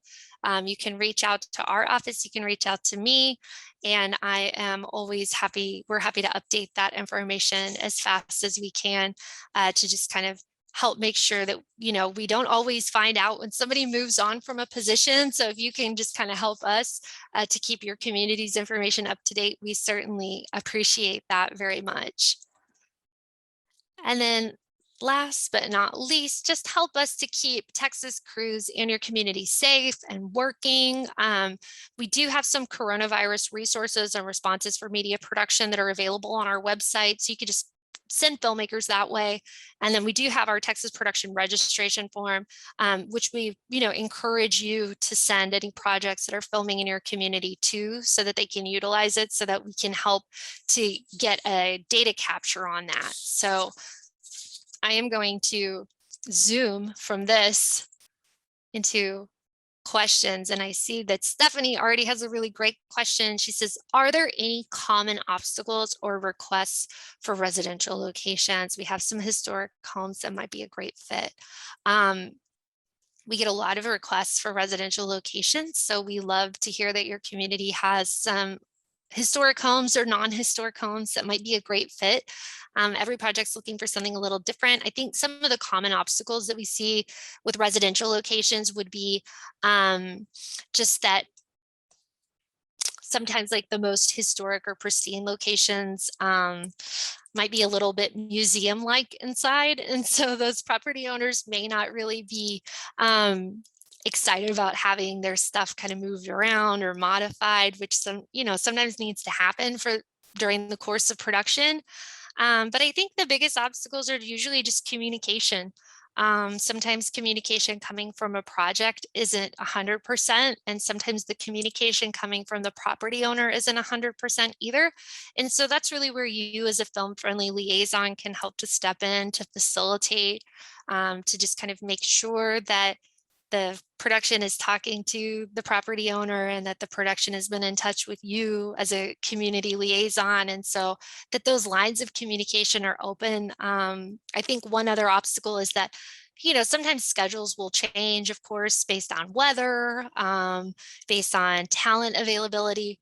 And so I know like residential homeowners in particular might get a little bit bent out of shape by that. And so if you can help to coach property owners in your community to just kind of roll with it and, just kind of embrace that flexibility a little bit as much as they're able to, that'll be really helpful, I think.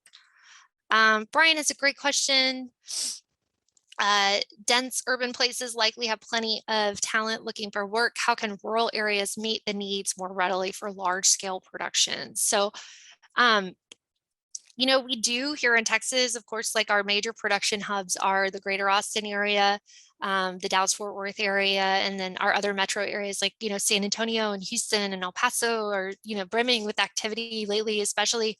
But we see a lot of work go across the state, and a lot of our rural areas and a lot of our small towns really have just as much appeal to projects. A lot of projects that are filming, they're basing out of urban areas, but they really want small town charm and courthouses and the looks and the landscapes that rural parts of Texas have to offer. So I think just knowing that rural areas are of interest to media production industry professionals working in Texas is important.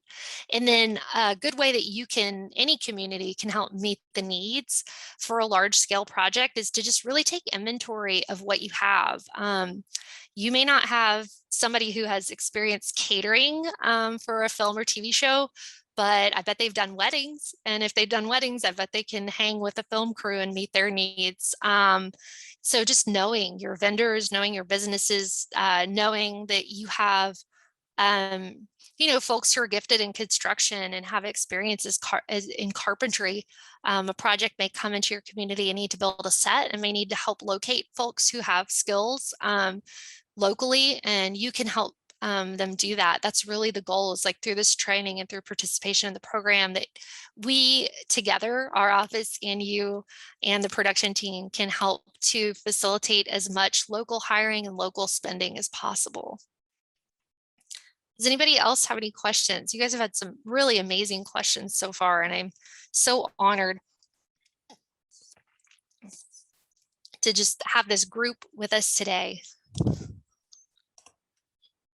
Any other questions? I know we've gone through a lot of information. Got a couple slides yet to just throw up on the screen and share with you. I know we are very near 1 o'clock, but we do have a little bit of time that can spill over for any other questions as they pop up. Laura Marie says, do we ever get opportunities to meet production companies and build relationships with them? Absolutely. So a lot of the time when a project will reach out with an interest in filming in Texas, they may either be based here in Texas or they may be looking to come here from elsewhere.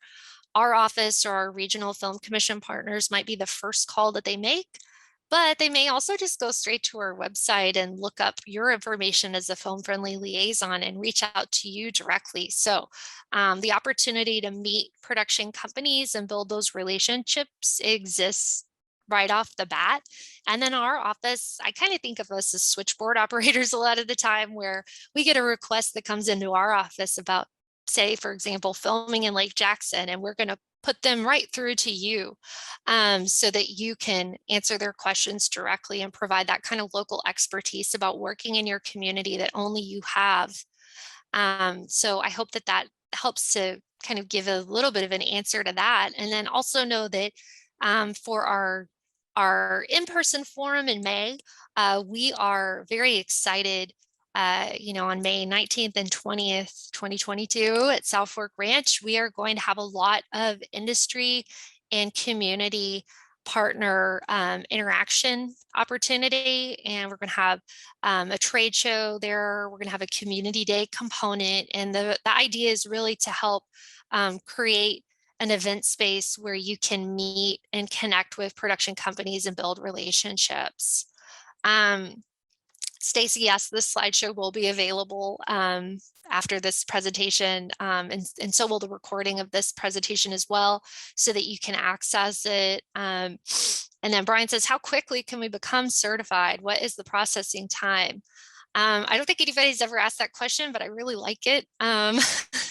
You can become as certified as quickly as you are able to meet your requirements. So if you are able to get your filming guidelines passed quickly and send them to me, and I have a copy of them, and if you're able to submit your location photos quickly, then usually we just need about 2 to 3 days processing time, and we're able to give you the thumbs up there. So I love to see that excitement and that hustle, and challenge accepted. The clock is on, Brian, to see how quickly we can work together to do that.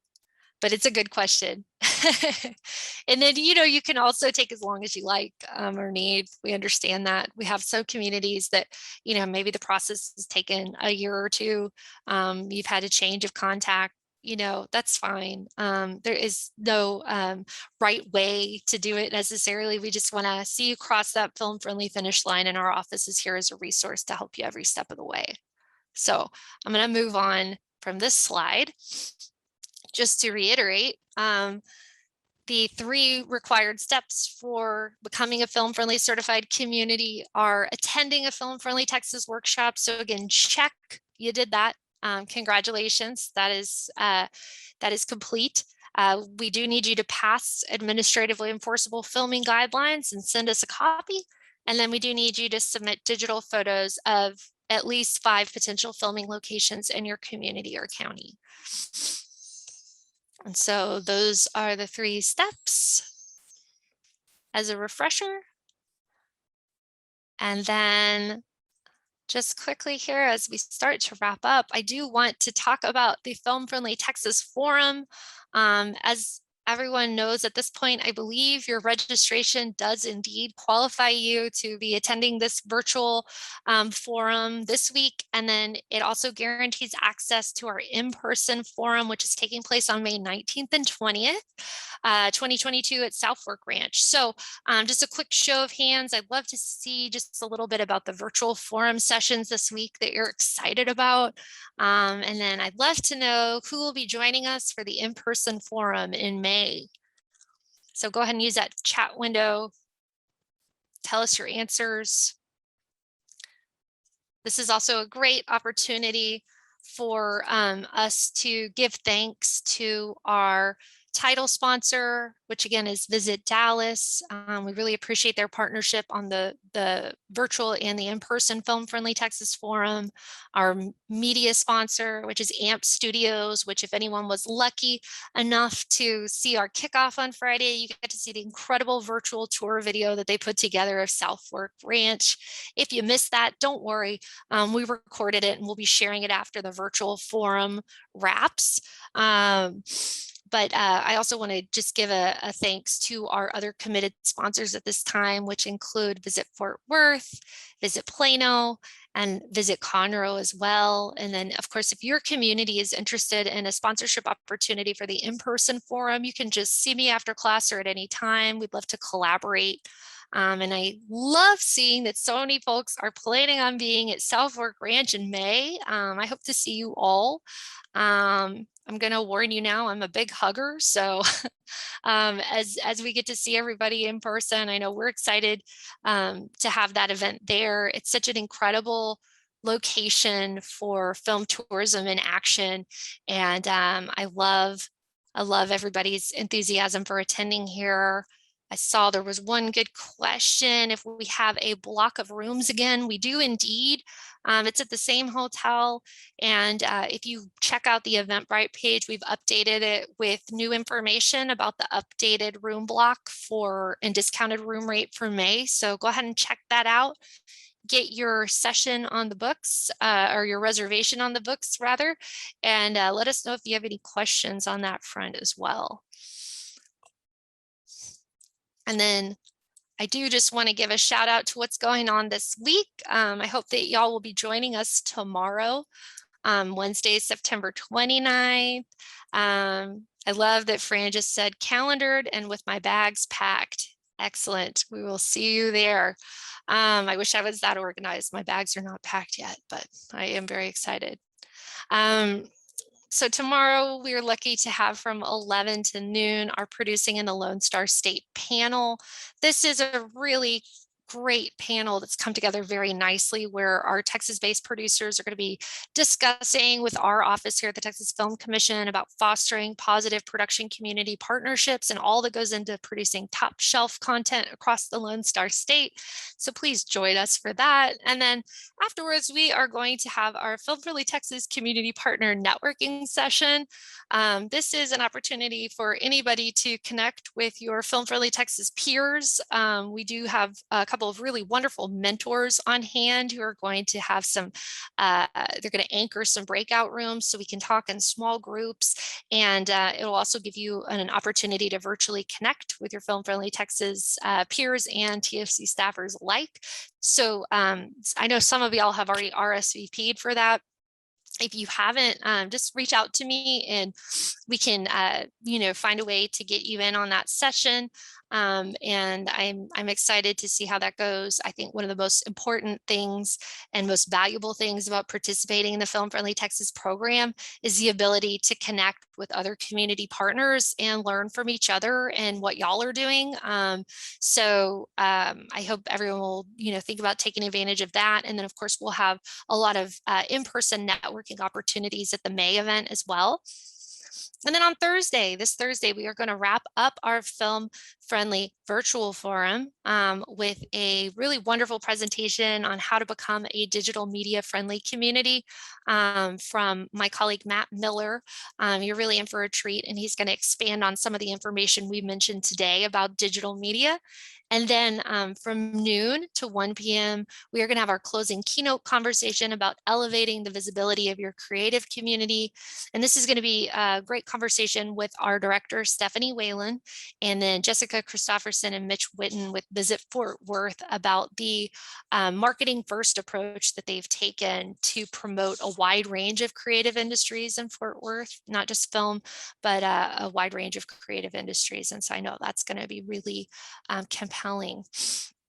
And so without further ado, I know we are approaching the 1 o'clock benchmark here for the end of this workshop, but I do want to just take a moment to provide my information here.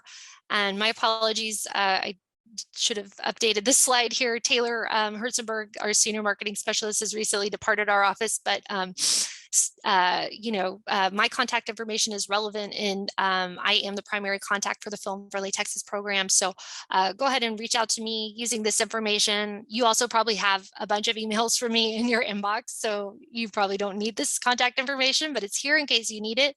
And most importantly, if you aren't already, go ahead and subscribe to our newsletter. We have a wonderful newsletter that our Texas Film Commission puts out, and then our social media is quite delightful to follow, I must say. And tip of the hat to Stephen, our technical director here, who is at the helm of our social media. As we've been celebrating our 50th anniversary, I think it's been especially fun to follow along. So I hope that you will join us. And I am happy to answer any other questions if you have any. But please feel free to type those in. And then if you don't have any questions, just plan on joining us for the rest of the week.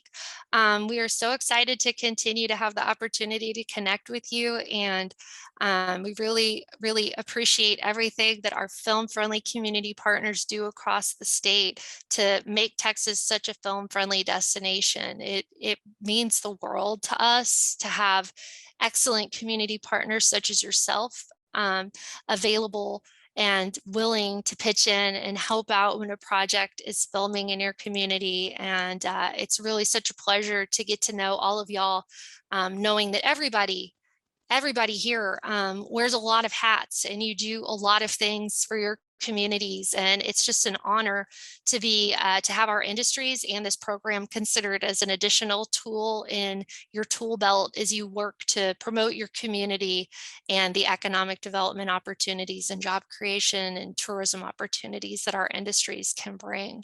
So with that, I don't see any other questions. I do want to wish everybody a great rest of your day, and I can't wait to see y'all tomorrow as you tune in for our additional sessions that we have during this virtual forum. Thanks again so much for joining us, and we will see you tomorrow and on Thursday too. Have a great rest of your day.